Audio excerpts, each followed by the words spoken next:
Alright, push that clutch in for me. All the way to the floor. Is it going to be that hard every time? Do what? Is the clutch going to be that rough every time or just the first time? Say it one more time. Is the clutch going to be that hard every time in terms of pushing? Okay. Yeah. And just be sure to go all the way to the floor with it every single time. Gotcha. Ready? Alright, start easing out on it. And thus, as you can tell, my first time ever driving a car with a clutch. And I decided it was going to be a NASCAR at Talladega Raceway going 167 miles around turn 3. Was not a smart decision, guys, but hey, I went and did it. And what an experience it was. This is my Dale Jarrett Racing Adventure trip.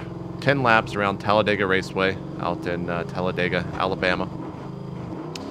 And what an experience it was. I'm going to describe a lot of what occurred here and what happened. So this was a gift that I got my father for Christmas, and I was pretty nervous going into it myself. I'm not a guy that drives cars fast. I'm not a car guy. I'm not a NASCAR fan. I told him that I would go and do this with him. And as you can see, I'm not the best driver when it comes to something like this, but what an unforgettable experience this was. So just a little bit information about this. This is a full-on NASCAR. I'm driving with an instructor in the car. There is no kill switch on his side of the car. There's no steering wheel, there's no pedals, there's no anything. All he can physically do is turn over, grab the steering wheel, and yank down or move it over to the other side. I'm in complete control of this car, and that scared the ever-living shit out of me. Right now, the trip's been pretty simple. You basically stay inside before even getting onto the track until you're around 100 miles an hour. My average mile per hour this first lap was 85 with a top speed of 99. This first turn up here is, this third turn up here is turn 3 of Talladega Raceway. I'm just going to call it Dega from now on. Was a nightmare. So you can see the car starts tilting, and that's because this is a 33-degree bank. And I get pretty close to the wall. In fact, I'm probably about 10 feet from the wall going 100 miles an hour here. And make sure to listen, let's listen to the engine for just 1 second.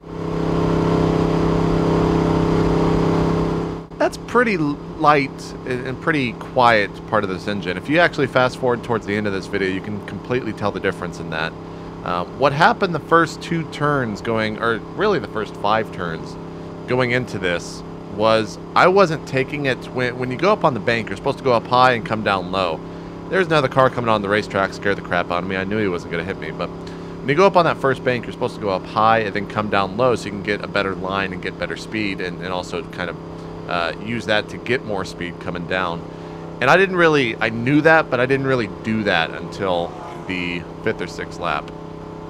When I got past there, by the way, I didn't really see him until probably about now, because I'm so focused on what's going on here and so focused on not trying to get hit, and also nervous as all hell as I'm coming into turn 3 once again. Here on lap number 2, my top speed was 133 miles an hour with an average of 121. Still freakishly fast, but you don't even realize that you're going this fast. To me, I'm more focused on this, and you can actually see once again, I get incredibly close to the wall, and then they call them butlers, instructors is really what they are. Yank down on the wheel, and I come around the turn, and I'm through that, I'm over that hump, and once again, I'm past turn 3 on turn number 2, and I'm doing good. I'm staying in between the middle lines, which is where you're supposed to be, and you can see the car's picking up even more speed right now, and that was lap number 2. There were a couple times throughout this, and I think the first one comes up a little bit later in this, but you wear a full-on fire extinguisher or fire protective suit from head to toe. You got a helmet on. You've got a neck brace, and you're physically strapped into this car where you can really only turn about 110 degrees in front of you, and that's it. You can't do anything except move your arms and hold the steering wheel. And I got pretty tense on this steering wheel, so there was a couple times where I actually went to scratch my nose. I had to flip up the visor, put my pinky in there, try to scratch it to the best of my ability, then close the visor. Now at this point in time, I didn't realize that I was doing this and taking my hands off the wheel And there was a point in time around lap number 5 where I did take my hands completely off the wheel on a straightaway, and about a second after doing that, the instructor grabbed my right hand, thrust it back onto the wheel, pointed to it, and gave me a death stare, probably thinking, what the fuck are you doing? Don't ever take your hands off the fucking steering wheel, you're gonna get us killed. But more likely, he's just like, hey, don't do that. But that's what I got from him. That was how I envisioned it. So that was lap number 3. 141 top speed, 127 average. And right now we're cruising. These cars, you know, when you're going slow, they're not meant for that. They really feel smoothest when you're going quick. And it wasn't up until the 150, 160 range towards the end of this that I started to feel that. I started to feel the car finally running smoothly. And it felt really, really good at that point. And again, you have no idea that you're going this fast. I ended this thinking, I didn't really have a speed in mind, but I'm thinking, well, I'm probably only going 110, 120, and then you get the sheet saying you went 167, and you just don't believe it. Your sense of speed is not relevant in what your mind is thinking as you're doing this, because you're going so fast, you're focusing on what's in front of you, and you really start to tunnel vision. It's one of the scariest things about this is how hard you tunnel vision. That was a pretty good turn. I stayed in between the lines. I should have came down into that first aisle a little bit better, but again, I'm not the best driver, and at this point, I'm not thinking about this at all. That was lap number 4, 133 average, 146 top speed. You pretty much always go up. They have hand signals, so a thumbs up pointing upwards is go down, or speed up. Thumbs down is speed down. If it gives you a flat hand horizontally, that means maintain what you're at right now. Again, I got close to the wall there on that freaking turn. If he gives you a fist, it's not a fist bump, as they like to say in the instruction. He's not saying you're doing a good job. That means brake. You only get that towards the end. And then go down, pointing inwards towards the center is go down a lane, and pointing upwards is go up a lane. And now the car's cruising. You can definitely tell the difference in the engine here at lap number 5. And I actually remember pretty clear around this point in time, I started thinking to myself, what the fuck am I doing? Why am I on this racetrack? Why am I in this car? Why am I going 150 miles an hour? This is the dumbest thing I've ever done. And then I snapped out of it because you can't think those things on here. At least you're not supposed to. It's from what I understand. You can't think that way.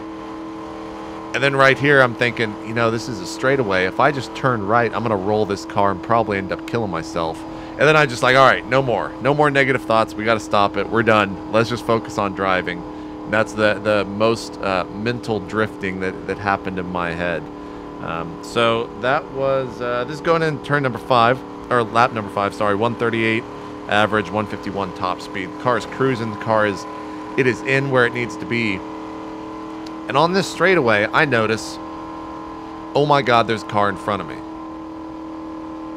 And this entire time, he's actually giving me the thumbs up, trying to get me to go faster on this straightaway. And I'm pretty sure I actually removed my entire foot from the wheel, from the gas. Sorry. And I just didn't know what to think. I was so nervous about this car in front of me as we're going 150, thinking, I'm going to hit this car. I'm going to hit this guy, or my instructor's going to make me pass him. And the instructors are always able to communicate to one another. They're all on a radio, and they're able to look into the mirror, which I can't really see because I'm so freaking focused on driving. And they're able to say, hey, we're about to pass you. Make sure you go up, because you pass low, and the slower cars stay up on the high. So we'll actually see that pass here in a little bit as you're going into lap number 6. 137 average, 149 top speed. I get past. That spooked me a little bit. I took my wheel all the way off the gas and scared the crap out of me. I was just not nervous, or not ready for that. He didn't give me the warning. He told me to basically go up a little bit so that I could get past, and it did not sit right in my stomach, and it did not sit right in my head.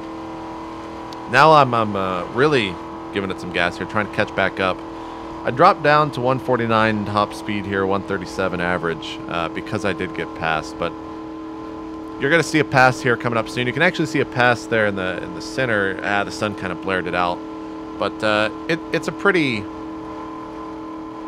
There's a lot of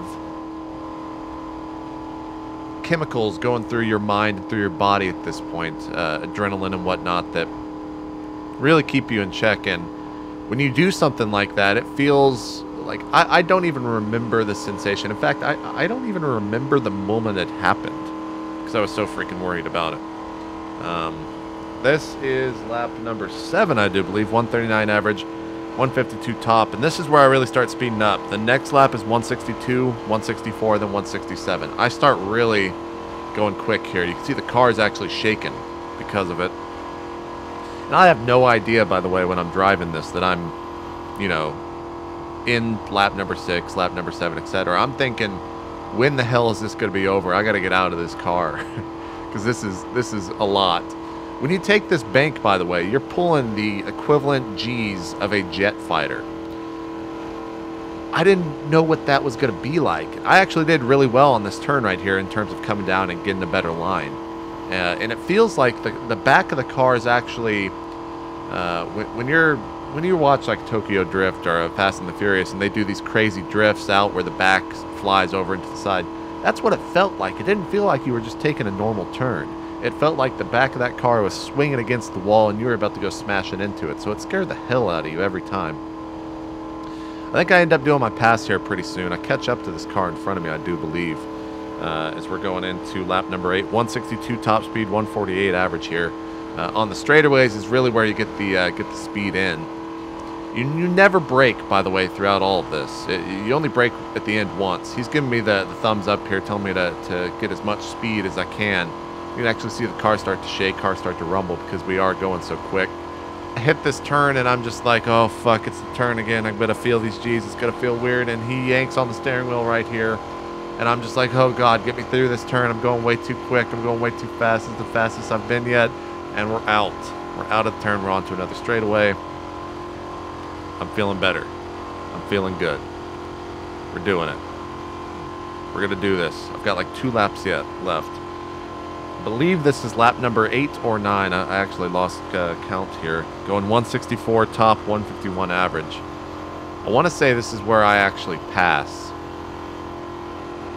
GoPro starts to shake pretty bad. This is actually a 60 FPS recording, but of course on YouTube you're only going to be able to watch it at 30 FPS. I might upload it somewhere else, but we'll see.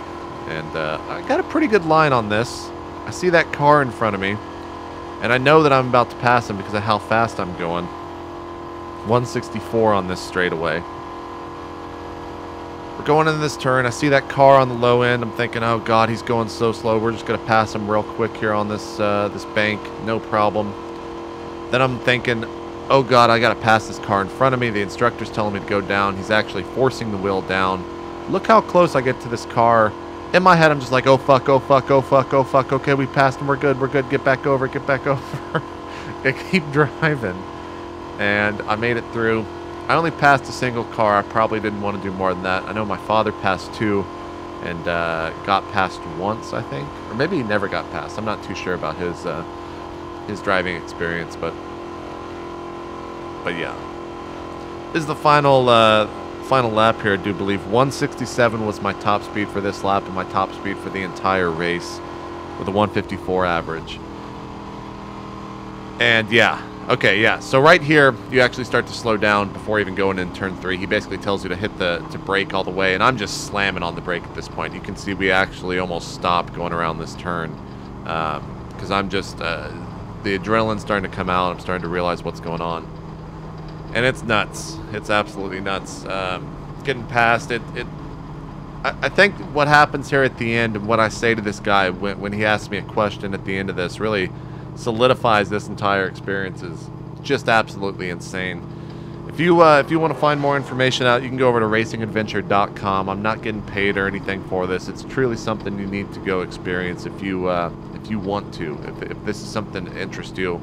You can go out on a weekend and do it. It took about 4.5 hours. It scared the shit out of me. I was nervous as all hell, but looking back, it was a once-in-a-lifetime experience, and I'm so glad that I was able to do it. So that's it for me, guys. Hopefully you guys enjoyed this video. Live a little bit vicariously through me, and we'll see you next time. Please don't tune out, by the way.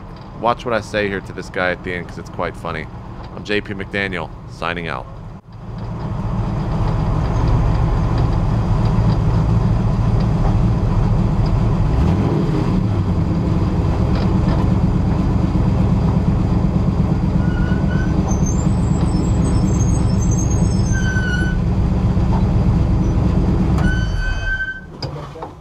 think?